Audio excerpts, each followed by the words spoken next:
If you're a parent, teacher, or school leader, and you're sick and tired of the frustration, anger, and unfair treatment of children at high risk in our public schools, then perhaps it's time for all of us to do something about it. In this podcast, Dr. Amitra Berry brings you tips, tools, strategies, and tactics to build successful solutions while touching, moving, and inspiring all of us to transform our schools so that every child thrives. Here's your host, Dr. Berry.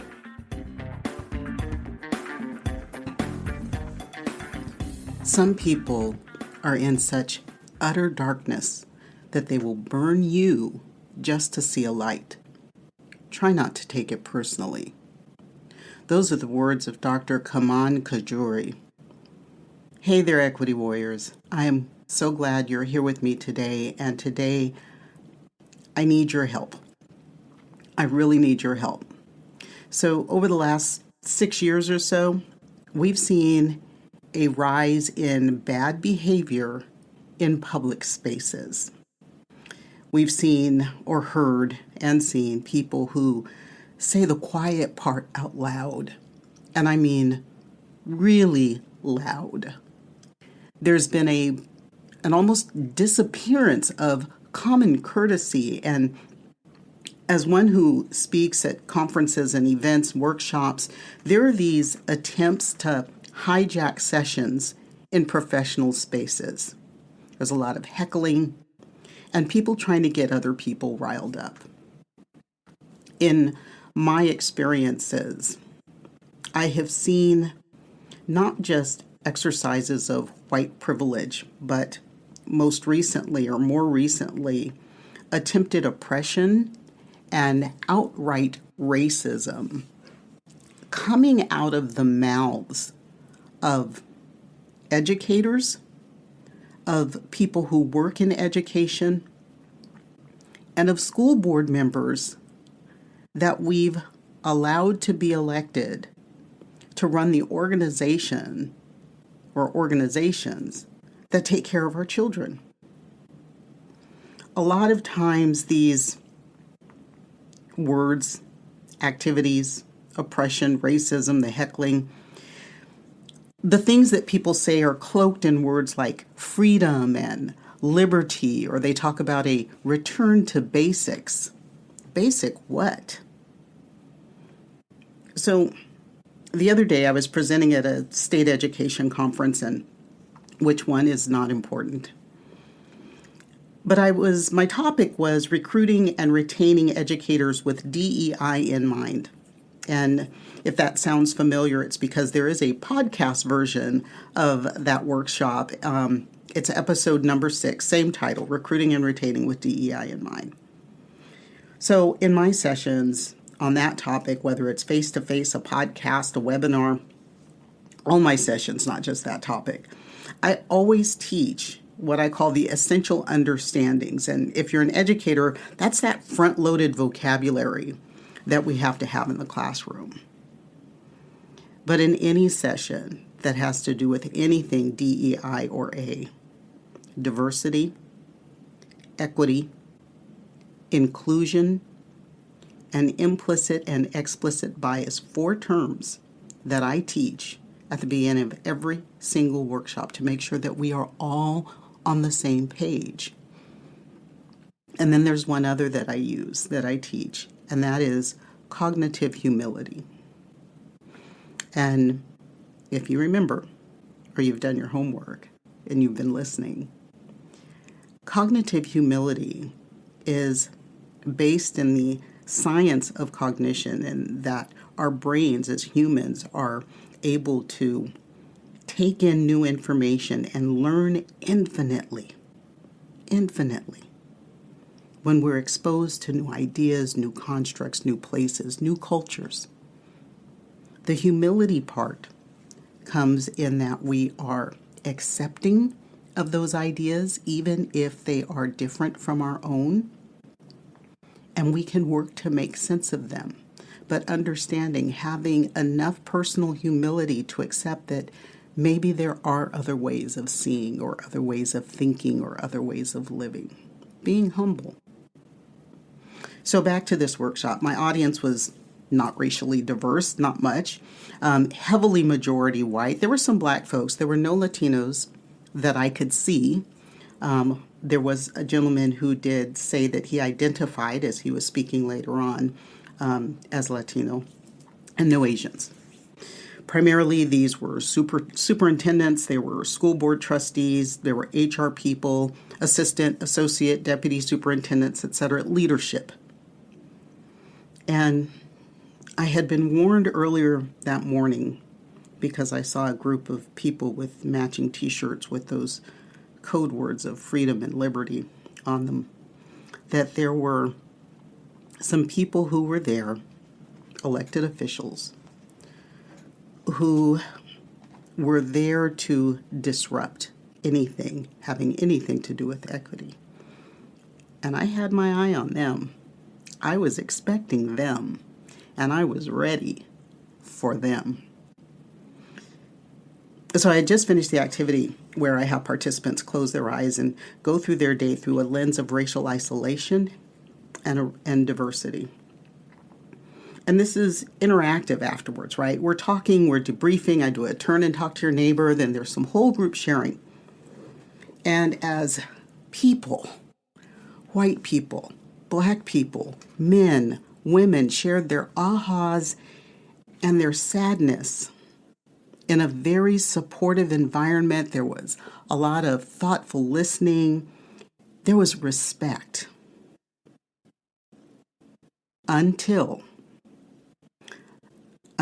the ugliness that is rooted in hate and oppression, in white superiority, and a complete lack of cognitive humility or any semblance of cultural sensitivity or even cultural awareness spoke out. And that's what I call the attempted hijack. So this woman, and we're just going to say, sorry, boo, she was trying to take my session south pretty quickly. And it could have gone there because people were upset. You could feel the hurt, the anger, specifically of the black people in the room. And I gave those women that spoke up, the black women in the room, I gave them opportunity to respond because it was a direct attack. White men responded, white women responded. You could hear the upset in the voices, not just of black people, but of white people as well. And they were all aligned against the ignorance and the bias that spewed from the mouth of that one white woman, a school board trustee. Now, again, I know that there were people that were there to disrupt. But why? And I know that clearly she was not there to learn. So in my head, to get myself through moments like this, I said to myself, sorry, boo, this ain't about you, and I'm not going to let it be. This is about improving outcomes for learners based on science. And this is where I need your help. We have got to spread this word so that more people know what to do, when to do it, how to recognize this hate, this oppression. So do me a favor, would you? If you're on iTunes, do a like, do a share, leave a review. If you're on any platform, share it. Put it on your social. This is important because people don't realize what is happening. And when it happens, they don't know how to respond to it. Now, I've got pretty good crowd control skills. I've been speaking at conferences and events for 20 years now. And I taught elementary school and middle school and high school. So I was able to wrap up that debate and get things moving forward as I had planned. But I have to say, it really was a great session. After we got her in place, there was a lot of laughter. There was a lot of connecting. There was a lot of sharing. And afterwards, there was a long line of people that were waiting to speak to me, to, thank me, give accolades, tell stories, connect, take pictures. Love it. I love it. But I need you all to do more. I need you all to spread this word. Anyhow, I digress. Long line of people. And out of the corner of my eye, I could still see her. She was still there. She watched and she waited and waited and waited. Had to be a good 20 minutes before the last person left. That left me and a colleague of mine and a colleague of hers alone at the front of the room. And I bet you want to know what she wanted. She wanted to tell me that I was wrong. She wanted to tell me that this whole focus on equity was hurting white kids and not just the white kids, the special ed kids too. Her colleague appeared visibly shaken by her words. This woman standing sort of behind her and off to the right was shaking her head in disagreement and had eyes that expressed an apology. So I asked this woman, Boo, hey, Boo, do you understand the research that I presented? She simply said she didn't agree with it. And it wasn't my research. These are esteemed scholars in the field. She disagreed with their research. And she went on to tell me why that research was wrong based on what was happening in her schools. And again, sorry, boo-boo. Your schools have some systemic issues and you're describing them to me. So I explained to her that the issues she was describing were a matter of system errors, people doing things the wrong way, but she didn't want to hear that. Again, she suggested I didn't understand her position, and I assured her that I did. In fact, to make sure she understood that I understood, I restated her words to her verbatim, just for clarity. And of course, I asked her if she understood what I was saying.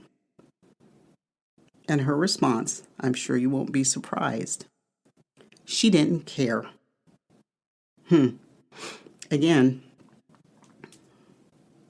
so I asked her with the politest of practiced smiles on my face, so why are we having this conversation? At that point, she looked at me, turned around, and walked away. Her colleague that was with her came up immediately apologizing, and I assured her that I understood the root of that woman's ignorance, and I did not assign it to her, but thanked her for expressing an apology. So folks, equity warriors, in a battle of wits, always be armed. No one can hijack your words, your mission, if they can't match your weapons. And your greatest weapon is your intellect, your knowledge about the subject, and of course, a little bit of wit. Know that those people are out there, that they're waiting. They're waiting for an opportunity to try and hijack and distort what you say, because they have no shame. They have no honor, no respect for the things that they claim to honor and respect. Because if you really honor and respect freedom and liberty, then my freedom of speech, my freedom of thought is just as important as yours. Freedom of speech for them is only freedom for their speech, the freedom of thought only for their school of thought. And it's because they're afraid. They're afraid of the power of our message. You shouldn't be. Know that these types of people are just trying to take over. They're trying to take over our school boards to forward their agenda, an agenda of oppression of marginalized peoples, an agenda of white supremacy that should not be happening in our schools. So gear up, sharpen your mind. Your mind is your greatest weapon. Know your stuff, know the research, the data, the facts. Share this message and engage in self-care, because this is hard work. It will weigh on you.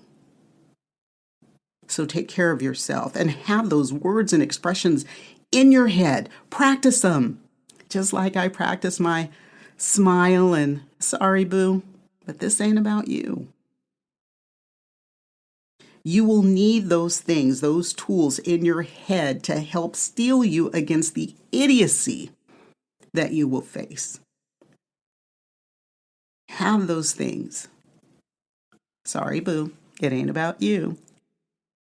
That will give you that private smile. And then join me every week. Send me your questions, topics, and requests to AskDrBerry.com, and I'll answer those questions and bring you experts to help address those topics. As always, don't worry about the things you cannot change. Change the things you can no longer That's accept. it for today's episode I'll see you of the next time. 3E Podcast. Head over to iTunes and subscribe to the show.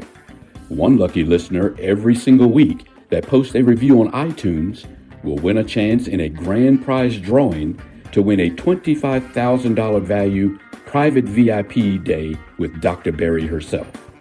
Be sure to head over to 3epodcast.com and pick up a free copy of Dr. Berry's gift. Then join us on the next episode.